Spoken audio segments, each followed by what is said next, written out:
Throughout the centuries, the concept of love and romanticism has evolved. What we understand today is the result of everything we've experienced.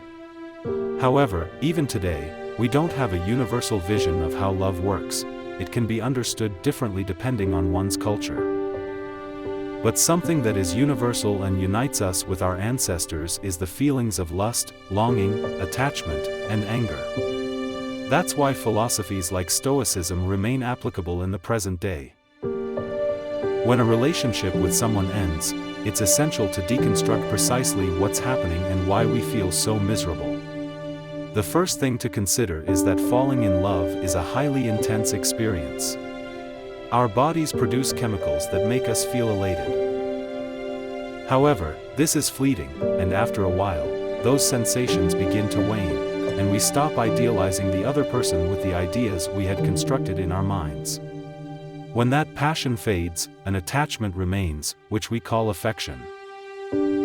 At this point, some people decide to end the relationship, and we must learn how to work through it. The attachment won't just disappear, it will always be there. How we interpret it is in our hands.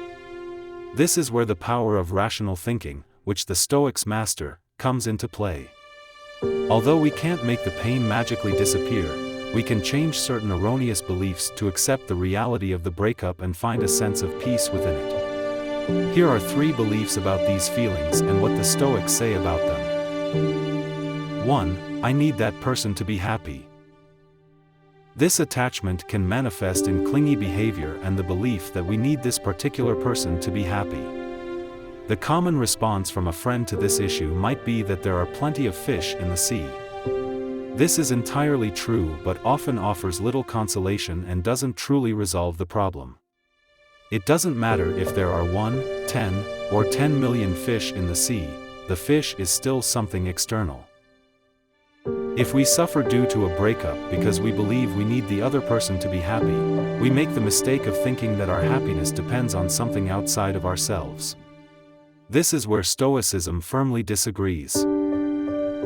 According to Stoic philosophy, virtue is all we need to be happy. Furthermore, living a virtuous life is entirely within our control.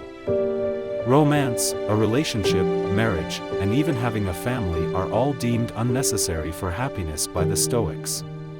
They refer to these as preferred indifference. Preferred indifference are nice to have but not necessary for living a happy life.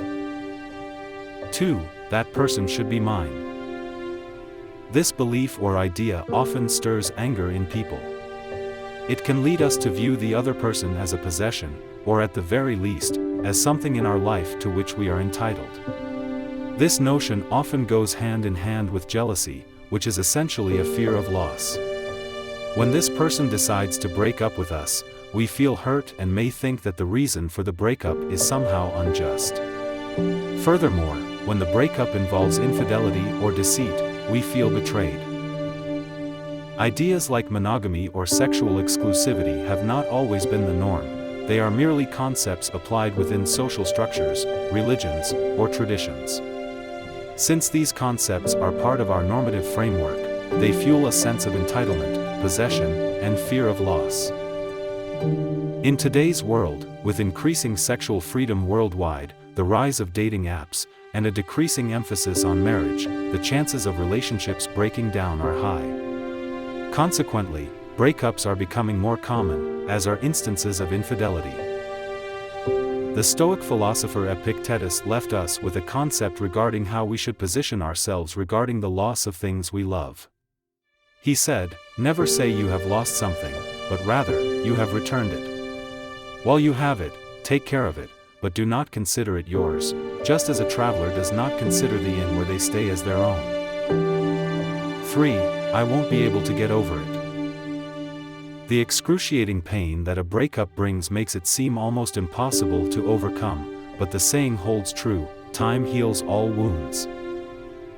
As the Stoic philosopher and ancient Roman Emperor Marcus Aurelius said, things are always in the process of becoming, some are in the act of being, and some are past being. Flows and changes continuously renew the world, just as the uninterrupted passage of time always provides new infinite eternity. Pain is something we can work with, fighting against it won't help us. It's best to acknowledge that it's there. Some people try to overcome a breakup and avoid pain through very negative practices. Most of us have been through them, especially with alcohol and other mind-altering substances. These are just quick-fix attempts that don't help in the long run. We also tend to isolate ourselves after a breakup, which is not necessarily the best option. Ideally, dealing with pain should be a combination of active engagement with the world and moments of solitude to truly sit with it. The latter is important, embracing what is happening and simply enduring the detachment. It's a slow process that can take months or even years. To learn more about how Stoics viewed immediate pain after an unfortunate event, we can turn to Seneca. Seneca was not only a Stoic philosopher but also a powerful politician in the Roman Empire until he was accused of adultery. He was exiled to Corsica and then wrote to console his mother about his absence. He said, "I knew that one should not confront pain head-on in the violence of its first onslaught because comfort would only succeed in irritating and increasing it. Just as in all diseases, there is nothing as harmful as a premature remedy. So, I waited for your grief to exhaust its strength on its own, and, prepared by the delay to tolerate the remedy, allowed it to touch and dress the wound." In short, let the tears flow, allow yourself to be human first. Share in the comments what you think of this idea, and we'll meet again in our pursuit of mental freedom.